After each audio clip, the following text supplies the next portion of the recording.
by the way. A lot of great things there, Prince. Headed for the show. All right. Without further ado, you see those Cowboys kicking the shit out of the Rams. Holy cow. And as Jimmy Johnson would say, how about them Cowboys? And on the other hand, we have our friend Philly.500 and the Philadelphia Eagles as they prep. And here the guys are. How you freaks doing? How are you guys doing? Mark Holmes and, of course, Philly.500. How you guys doing? What's up, What's man? going How on? you doing? How you boys doing, man? Great. I couldn't believe. I was like, oh, my gosh. Xander took some truth serum for a little bit. And then all of a sudden he started talking about that. And the full delusion came back once again. Mark, you're winning, Mark. I think you're actually winning, though. You are rewriting the history of Dak Prescott's career. You are making it seem like he never had any good teams, and people are starting to buy your bullcrap. So you're doing a great job. Lordy. I give you credit. Gotti's in the house. Gotti is here. Okay. Gotti, That why must Gotti? be Junior Gotti. Gotti. Tell me Junior why Gotti. Gotti. Greatest offense there is. That's motto for this year. This season, look, greatest offense there is. Gotti. Damn. Look, Dak is, I tell you what, Dak is putting everything on himself. He's setting his sights out, and he is trying to motivate his players. Hey, listen, I've been in here 10 years. It's about the Super Bowl. I got my money. I got my babies. I don't have a wife. Maybe that's a good thing because, Sills, you've been married a long time. Sometimes you kind of say, okay, but he's putting it out there. This is what we're going to be about. And I'm going to say that practice yesterday was night and day different from last year. Now, before we get deep in, everybody's seen the clip of how bad that throw was from Jalen Hurts. Understand, you're not as good as you think you are, and you're not as bad as you are, because we sitting here and we talk about practice. Boy, I'll tell you this one is thing. coming from a guy. This is coming from a guy wearing a shirt that says Gotti, the greatest offense there is. I mean, how can you talk about being reasonable, being rational, being logical? Well, you got shirts every week about it. I mean, come on, dude. Okay, well, don't be mad. Hey, listen. Mark. Practice what you preach. Hey, listen. You can go ahead and do the same thing. You can say, I got Jalen Hurts, the bus driver. Hey, wait, Mark. That clip, that interception has got 7.6 million people that have viewed that thing. I put it on a video already. The response to that video is ridiculous. It's ridiculous. Hold it. What's so funny? Only Jalen Hurts. Hold up. Only Jalen Hurts. I noticed that I get in the green room early. I start my live stream about 10 minutes before the show because I actually love listening to you and Xander because you change when you come in here and talk to me. You end up talking some real shit there. And it's amazing how you guys are actually looking and saying, they're putting everything on Dak. It's 3rd down and 8 as opposed to where you want to be at like 3rd and 3 and having to throw. And now the Jalen Hurts, when you said it's basically 4 guys, we went into a season where we had CeeDee Lamb was the only wide receiver starting the beginning of the season that actually caught a touchdown pass. We called it CeeDee Lamb and a bunch of guys. And now you guys have it. Y'all are butthurt. But this is the shit that Dak has had to deal with his whole career. I mean, that's just not true. Well, wait. It's man. It's just not true. Wait a minute. You got to admit, 7.6 million people are watching one clip without context of a guy getting an interception. Yeah. You're telling me that guy's not under the gun? Bro, that guy. No, I'm not saying he's not under the gun. That wasn't the question. I mean, to me, I think this is why the controversy stuff never dies, because they post things like this and then people get offended that they posted something of him throwing an interception. I don't care that he threw an interception. So what? It's okay. That's practice. You're going to throw interceptions. It happens. I'm not opposed to them posting that at all. I'm gonna pull my fucking hair out. Bro, They actually counted interceptions at Dak Prescott in training camp. They had the Dak Prescott counter every freaking day in practice. And it's no big deal. And you guys were sitting there pounding on Dak Prescott about interceptions in practice. Nobody, not the game. Not the when game. have you ever heard me talk about Dak Prescott throwing interceptions in practice? Oh my God! Who gives a shit about that? Are you always honestly telling me that you you don't always remember change what everybody goes on? No, I think there was something where there was like a little skirmish that was kind of funny. That I posted, and then when he was doing his stupid dance, maybe you didn't, but that's about the it. National media and everybody else. You always change the argument for what people complain about. Bro, they do post. You always change the narrative, Mark. They do post pictures of Dak throwing picks in practice. But I will say, Mark, I don't think it's a big deal. But Mark, and I agree with Philly right there. But Mark, I agree, it's not a big deal. Almost 9 million. I mean, this thing's going to get 10 million views. That Hurts threw a pick.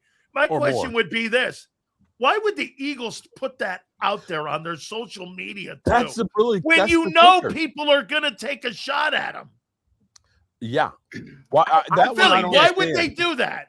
What is he?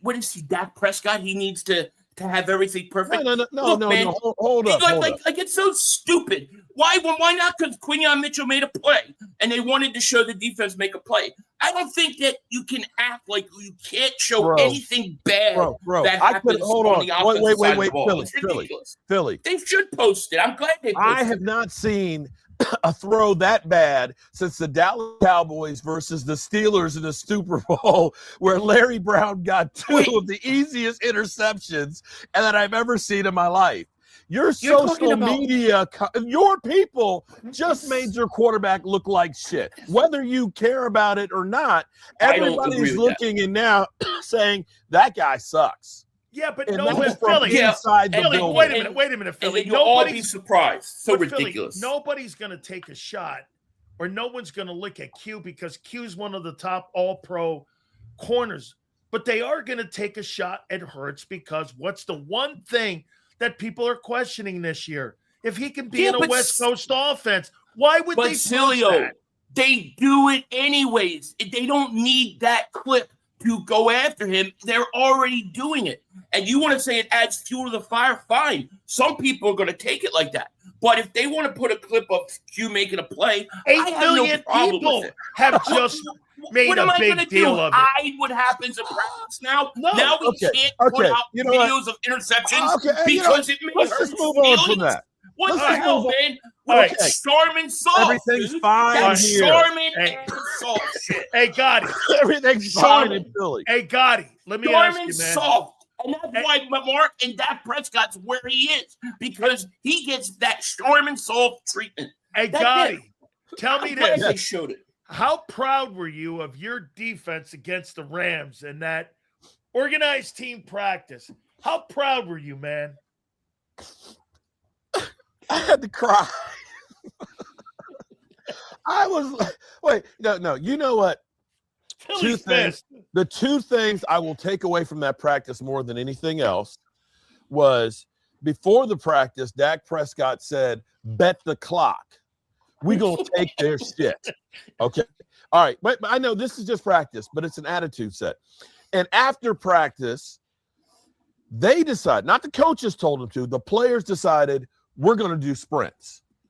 And the Rams players, after getting their ass kicked, looked at him like, what are y'all doing? We're running sprints. Oh, well, this is where we done. We out of here. The fact that they actually wanted to go ahead and stay on the field and run and do more work shows you the sea change in here. And I'm going to say, shout out to Philly. What? Hold on. Wait, I didn't hear what you said, though. What did you say, though? It showed the what? It showed that they wanted to do extra work, to put the work in. But let me say, shout out to Philly, because what Christian Parker has brought to them is that Philly edge, that trash talking, that arrogance and confidence, okay? You know, there's no guarantee that they're going to be great or anything else. But see, we went from Matt Eberflus and zone defense where we were like scared little bitches to now being in your face. They ain't scared of you motherfuckers. Oh, man. The line is being drawn here already. Oh, I'm sorry. I forgot. Mark, you're right. Your team's the greatest ever. I didn't say that. August. No. You're the greatest. How could anybody go after? How can you compete with Dallas? How can you compete with them? Listen, they're amazing. You guys are the division champs. You are the guys we're aspiring to. But you have to admit the Cowboys are closing that gap. We're getting a little closer to you guys. Why would I believe we're that? past you. We are getting closer. Why would I? You better be looking in the rear mirror right now. Why would I think that? Why would I think that? One of the stars of camp so far has been Darius Cooper. And because of lemon meringue pie not being able to get on the field, how do you feel about this opening offensive passing attack against the Commanders? Devontae Smith, Dontavian Wicks, and Darius Cooper. How do you feel about those three there going into that football game? If I was Mark Holmes and and Darius Cooper was on my team, I would have made 3 shirts about him already. I would be putting out the Darius Cooper shirts. But I'll tell you this, he's a player, Sills. I said this 2 years ago. He's a player. I'm so impressed and happy with what he's done. I love Devontae Smith, and I think Wicks is good. So I think that the offense will do just fine against Washington. Okay, so if they're not all in wheelchairs. Well, what do you think the perception will be is if a UDFA beats out the 17th pick in the draft for the 3rd wide receiver hole? Hey, I mean, I think that's going to, that's a lot of that's going to have to do with injury. It's like, you're happy on one hand because I really like Cooper and I really think he's a player. But on the other hand, you hate to see Lemon, you hate to see him missing so much time and stuff. But as of right now, I hate to see that from Lemon's standpoint. But if it makes, I want the best guy on the field. So if it makes the Eagles better that I found a star in Darius Cooper, I'm not going to lose sleep over it. So you're going to put a undrafted free agent over a guy you took 4 months ago in the 1st round, and how he's going to put an undrafted free agent over Mekhi Lemon in the starting lineup if Lemon can go, because Cooper. I'm not saying that he's playing. Okay, no, I'm not. That's why I asked you if Lemon's able to go, but Cooper's had a better camp. Who should start? In my personal opinion, I would say Cooper, but that's not how it works. I understand the NFL and they don't do that. But in my personal opinion, I play the best guy. And that's how I look at it. But they won't do that. That's not what they're going to do. That's right. I think Lemon, they're going to. Lemon's number 3 right now. They'll insert Lemon and they'll give him so much time, and then eventually Cooper just keeps doing his thing. He'll get a shot. But in my opinion, though, I don't care about that. I just care about putting the best guys on the field from my standpoint of fan. How's Guyton looking so far in camp? Guyton's looking pretty good. Terrence Steele looked like some ass. Terrence Steele was basically the really sour note that we had. But Guyton has been definitely better than he was last year. But his question is really just staying healthy. And he's had a little bit of an elbow issue where he missed a practice or two. Philly, how do you think the offense so far? And personally, I'm going to start here with this. So it's not going to be anything about Hurts. I think Hurts actually has been working on a lot of things. I think he's been working on a lot of new things. But when I hear people say this, the offense has looked pretty decent in camp. You haven't had Lane Johnson for a week. You haven't had Devontae Smith for a week and a half. There's no Lemon. How are you building continuity up if you're not with those players? And Lane just came back. So you tell me as a unit, it's 34 days away for the starting game against the Commanders. 34 days. Are you okay with where you are right now in camp? Well, I mean, I want to see those guys out on the field. I mean, there's no question about it that from a continuity standpoint and playing together, reps, yeah, it affects you, and it's going to affect them if this thing goes into halfway through training camp.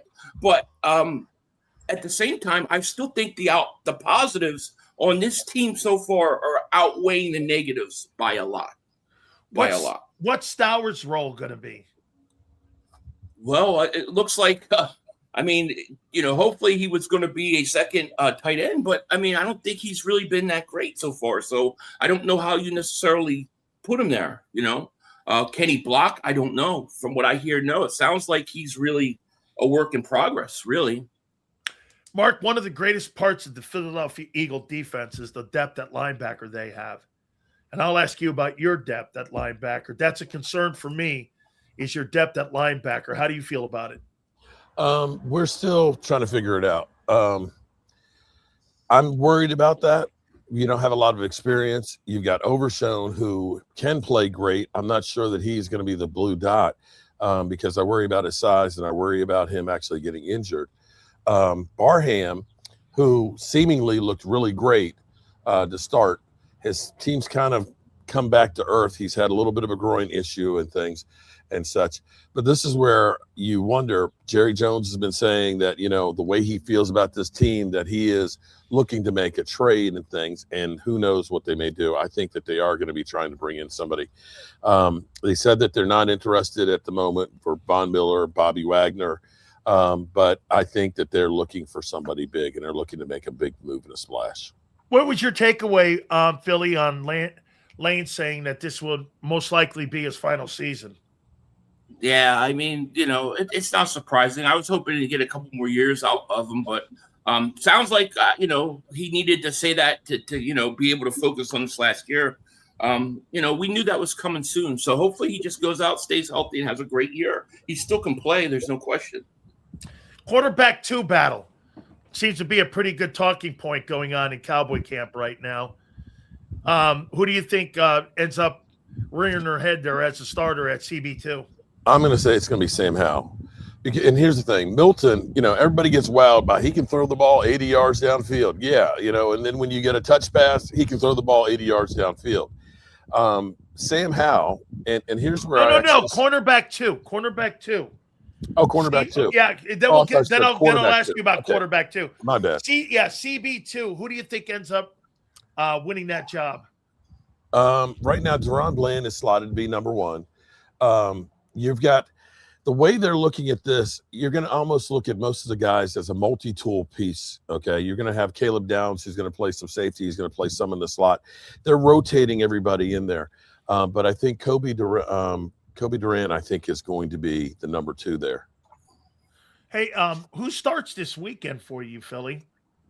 What's happened to Tanner McKee in that building, man? It doesn't seem like they're very high on the guy anymore, and it seems like they're really somehow, it looks like Andy Dalton is like the number 2 guy.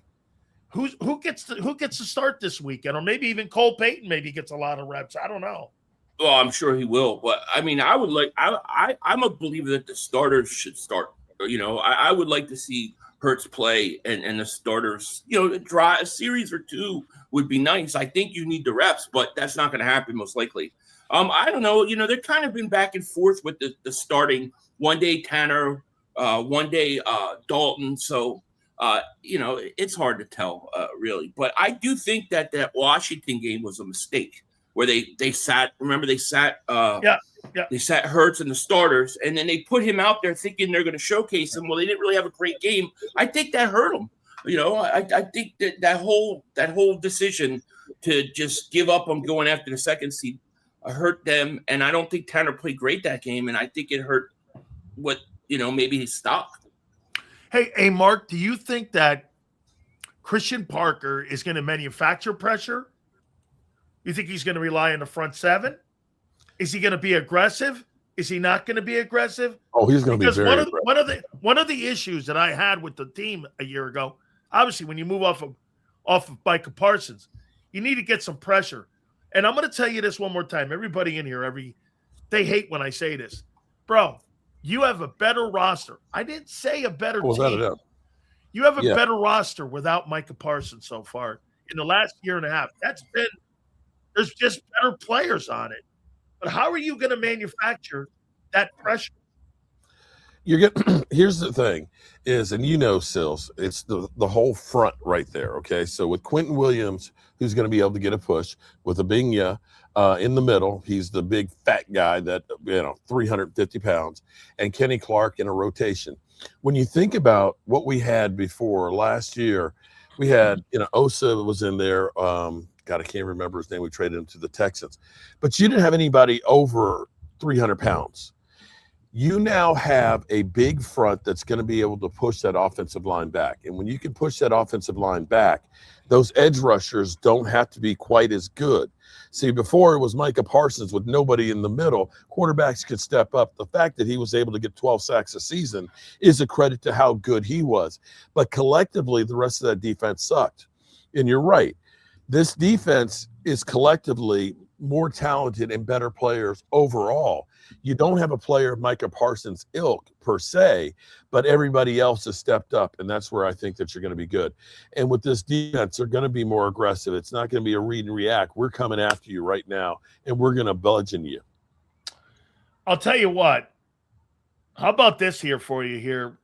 Holmes, your football team right now is worth $15.58 billion. It's the number one. It's the one franchise in the world. It's the richest franchise in the world, and you guys haven't been to an NFC championship game. Ain't been to playoffs in 2 years. 30 years. And you haven't been a playoff team, Philly. 2 years. How are the Dallas Cowboys worth the most money of any franchise on the planet? I'll tell you very easily. It's proof that it's being a couch potato fan like the Cowboys is a DNA problem. It's passed down from the father to the son. I mean, Mark, your dad was a Cowboy fan, right? Yeah, rest his soul. And you're definitely a moron. So there you go. Okay, hey, we can tell that you're worried because you're deflecting there, Philly. Hey, you're wait, get this. By the way, Mark, the Cowboys, they're bandwagon fans. They've always been the majority of them. Wait a minute. Whoa. Let's stop that right now. As long as I've been alive. There is no bandwagon. There is nothing to cheer about. It hasn't been for 30 years. If you were sitting here saying you are a diehard Cowboy fan and you told people last year you're a Cowboy fan, that's not a bandwagon fan. You are dying with those mother humpers, okay? No, you're not. I was here. No, I was here win, lose, draw every fucking year. There's no bandwagon, at least not No, you know why? You know why that's not true? Because you guys have one argument that you think is the trump card of all trump cards. Well, we got 5 rings. So you get a lot of bandwagon people who just want to win the argument and the conversation of we've got 5 rings. So they have no problem falling down. But I lived all 5 of those. Somebody answer the question then here. I mean, get this. The team goes up in value. What is it? 21%? Almost 25% every year. Jerry Jones's value of that football team goes up, and he's won 4 playoff games since 2000.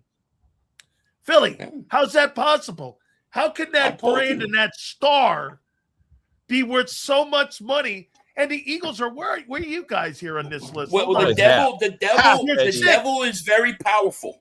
The devil is very powerful. That satanic star, it's got power. I mean, what do you want me to say?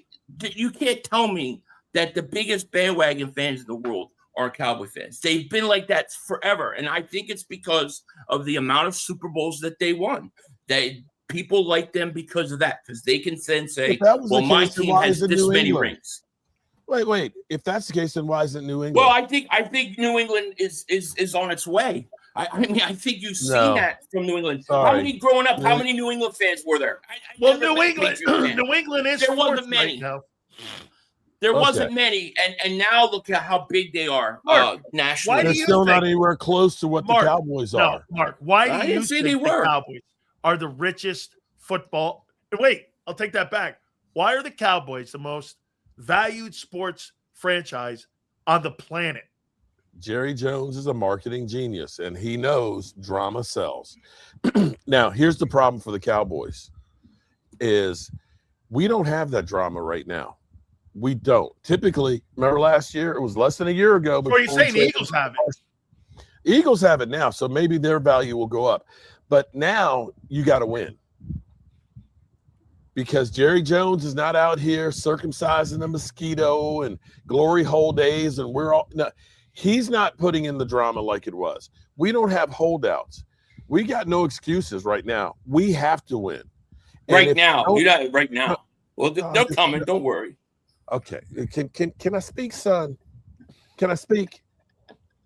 I know what you mean. Why are you words. always disrespecting your father?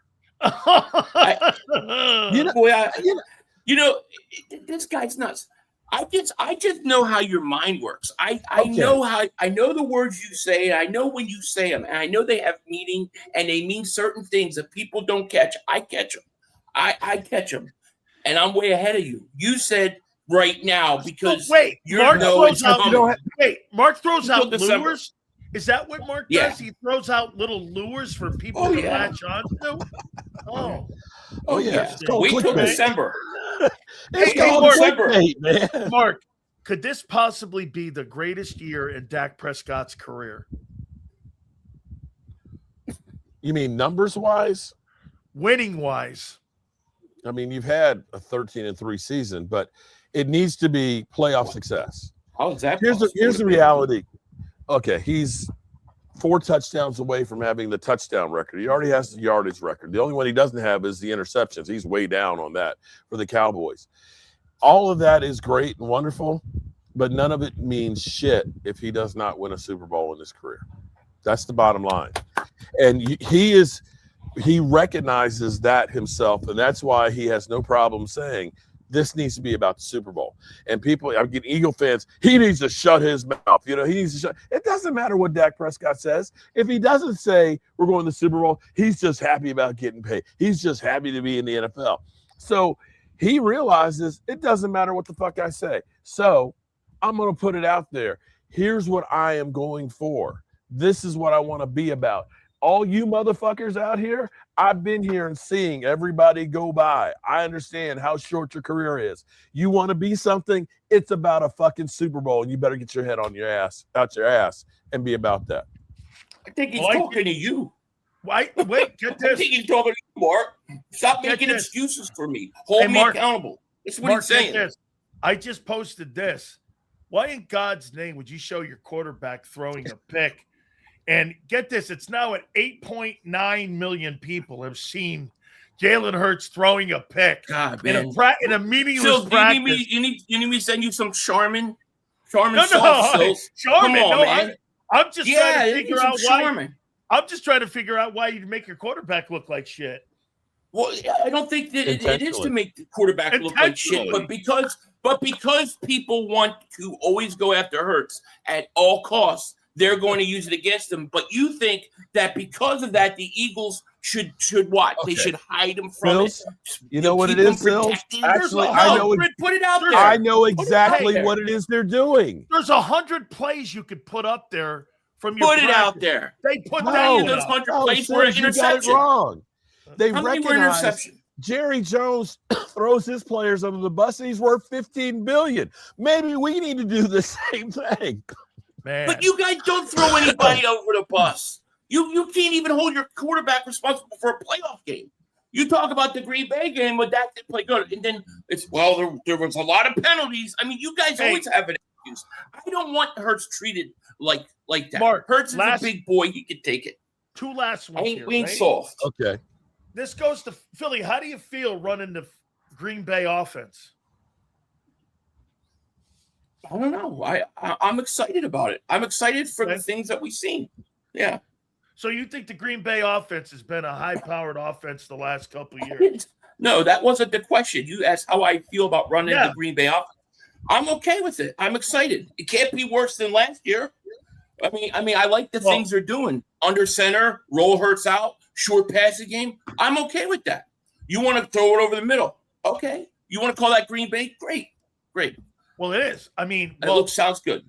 That to me means that the tight end has got it because that thing's set up for Tucker Kraft. It's not set up for those perimeter wideouts. Those guys, I can't think the last time a wide receiver had 1,000 yards, Mark, in Green Bay. Nope. This is more about the tight end, right? Mm-hmm. Is that right, Mark? It's more about the tight end, right? Yeah. All right. I got to tell you, man, best roster you've had in a little bit here. Got to pay it off, though, in September and in the fall, Mark. Yep. Got to pay it off. But, hey, you feel good about kicking the shit out of the Rams, right? I'd rather have that happen than what happened last year where we got our teeth kicked in. So, yeah, it's a start. But, again, I keep telling people, pump the brakes. We're only talking about practice. And here's the thing that I will say is the Rams look at themselves and say, we were at the NFC Championship game last year. We got Myles Garrett. We got all kinds of players. So, they feel good about themselves. The Cowboys are the ones that are hungry to try and show that they're better than what they were. And that's what you may have seen. A team that was just like, it's fucking training camp practice. I don't give a fuck. You know what next week is, right? It's A.J. Brown week. Yeah, I know. We better be fighting. That'll be a whole other thing. Hey, Mark just cracks me up, man. Why'd it crack you up? We man? can't. It's only practice. But let me go print out a bunch of T-shirts on training camp so far. Tell the folks again what Gotti means, man. I love that, actually. Right there. Greatest offense there is. Greatest practice. Hey. You can't say that about your team. What's that? Hey, will you be can't able say to about your offense? No, hey, our practices have been good. What are you talking about? I think Hurts has done great in practice. I think the offense has done well. I'm very happy where they're at right now. There's more positives than negatives right now. What you guys need to do is check and see if the Lemon Law applies to NFL players. Since the guy that team hasn't won in 30 years, your whole franchise is a Lemon Law. Dude, come on now. It's now at 9 million views. Hurts throwing a pick. Damn. That shit's gone viral, man. And it means absolutely nothing. It means nothing. Man, why would you do that? Why would you put that up there like that? Come on, Philly. I think that's so. I'm surprised you said that, Sills. Wait, that's Starman soft. Wait, what do you mean? Put it out there, man. The guy made a play in practice. 8.3 million people, bro. You know what? It's not clip. It's not the clip that people were watching. It's all the people that are talking about it. Come on, man. I mean, it's all the people that are trying to make something out of nothing. That's creating it going viral because everybody wants to see what they're talking about. That's what it is. And to me, it's absolutely ridiculous. And I'm glad the Eagles put it out there. I'm glad. Well, just Mark, Philly, just a couple DraftKings on the post of the interception. Jalen Hurts, when he sees this post, delete this. Everyone on defense would love to have Jalen Hurts having to throw the ball all game. Awesome highlight. Who said that? Who's saying that? These are random comments. Yeah. Because that's what they want. They want to be able to talk trash about them. So that it gives them another 2 weeks. Cowboy fans with a blue dot. Eagle fans, what's up? Why would you show this? Here's another one. I mean, not your usual defensive highlight. Now we're gonna censor training camp. Yeah, that's what I want my team to do. Censor training camp. So a guy makes a bad play and I can't see it now. I mean, come on. All right. This is the Charmin Salt, Sills. I thought you were there to promote your guys, not denigrate your guys. But hey, they're showing a good play your defensive player made. All right. That's it. All right. And you guys trying to create. See, this is what I'm saying. They want to create something on Hurts, no matter what it is. Well, 9 million people once again, are what? Another. 9 million because people are going on there crying. Oh, look, Hurts can't throw, and trying to start controversy. It was a good catch by Quinion Mitchell. Can we just leave it at that? It's friggin' training camp. You're right. You're right, Philly. Hey, Gotti, I appreciate you. It's going to be one wild year. Come on, Philly. It's only an interception.